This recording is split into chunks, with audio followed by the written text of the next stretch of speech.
Sit Down Before Reading, a memoir, by me, Dave Bexfield. Chapter 3, Operation Overturn. My reserve stem cells were thawing on a counter next to my hospital bed, about to be reinfused, when my health insurer called. Would I be willing to consider a different course of treatment for my multiple sclerosis, one they could fully support and pay for? Let me check with my medical team. I was scheduled to stay in isolation at MD Anderson for a full 3 weeks and just underwent days of getting my immune system ablated with 5 toxic chemotherapies, including one derived from mustard gas. I've also already undergone a spinal tap, endured a bone marrow aspiration taken from my hip, had a central line installed in my chest, and stomached a battery of invasive tests. I'm now so weak, I am unable to get out of bed and need to get regular sponge baths to clean up the vomit triggered by the chemo, not to mention the uncontrollable diarrhea. Oh, and I'll likely die if we stop cold now. What are you proposing? Is what I wanted to say. Instead, I mustered a no, thank you, and went back to focusing on keeping my lunch of overcooked chicken, overcooked vegetables, and bland applesauce in my stomach instead of on the bedsheets. 2 weeks after my stem cells were reinfused to kickstart my immune system rebuild, and after a few scary moments including throwing up so violently that I passed out, I had recovered sufficiently enough that I was sent home. Not home, but instead our temporary Houston home.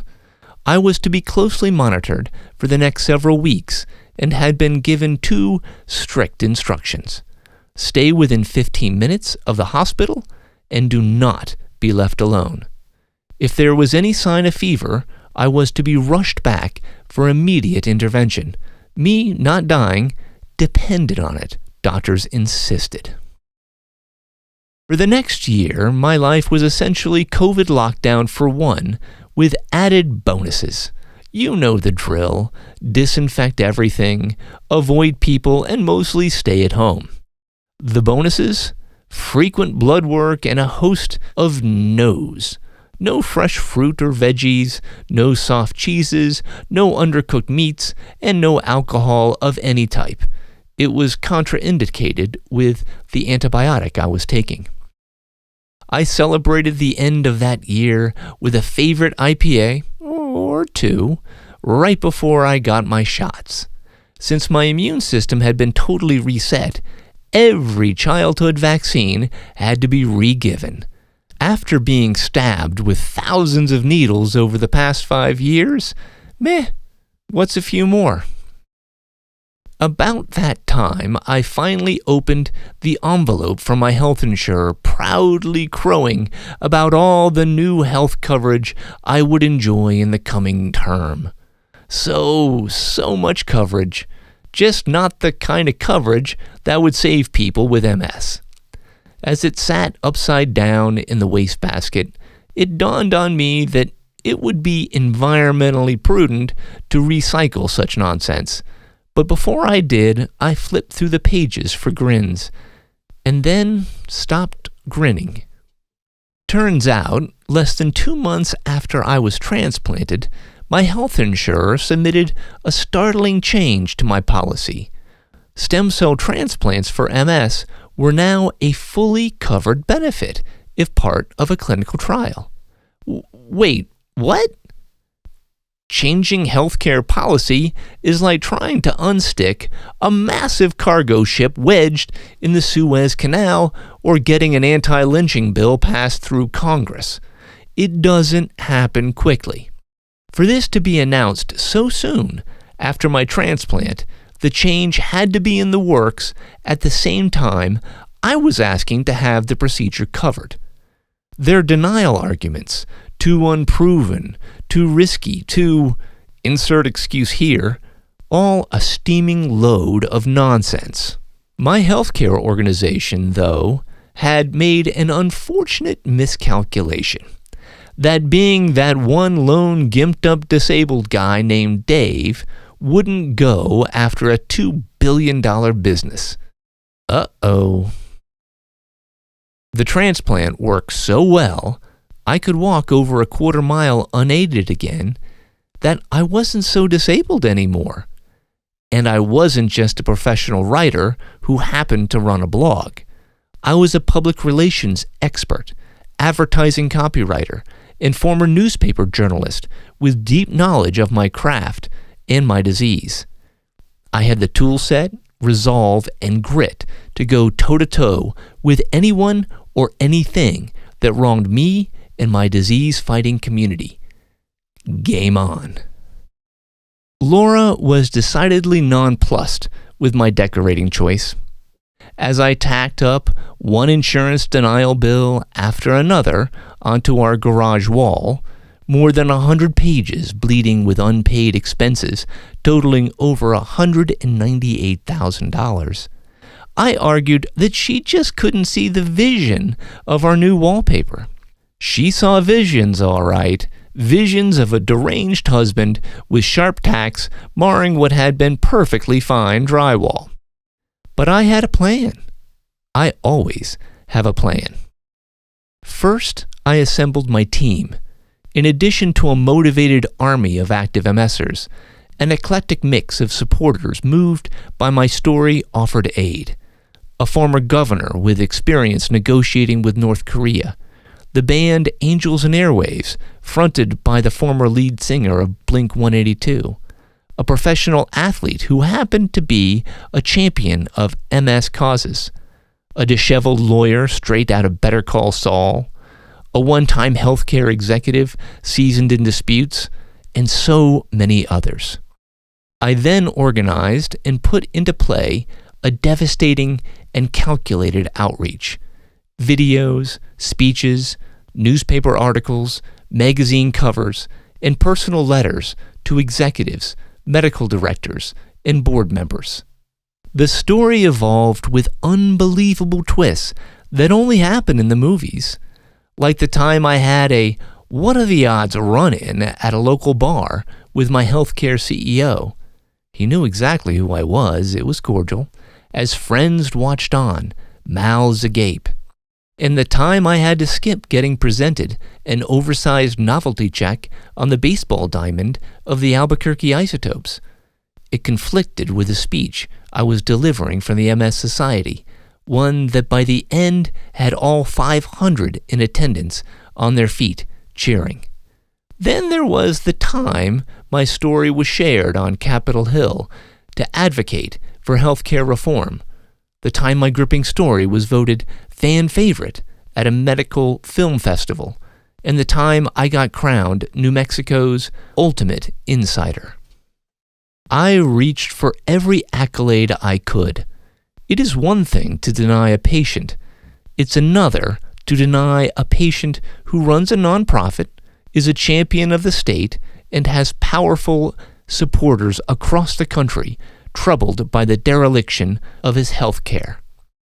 I upturned every rock for evidence to support my case, even going so far as to contact the engineers at Unilever, the makers of Right Guard spray antiperspirant, to find out how many pounds per square inch of force were required to depress the spray nozzle.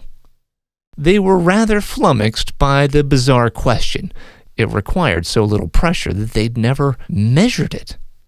But for this grown man, it was a daily after-shower torment as I contorted my body every which way to spritz my armpits, only to deodorize my torso or the bathroom door. It still wasn't enough. Some friends, even family, started asking when I was going to give up, cry uncle, admit defeat. But if I couldn't take on the health insurance industry armed with such a compelling story and an avalanche of supporters, who else possibly could? I begrudgingly started to prepare the nuclear option. Billboards, print advertisements, and press releases.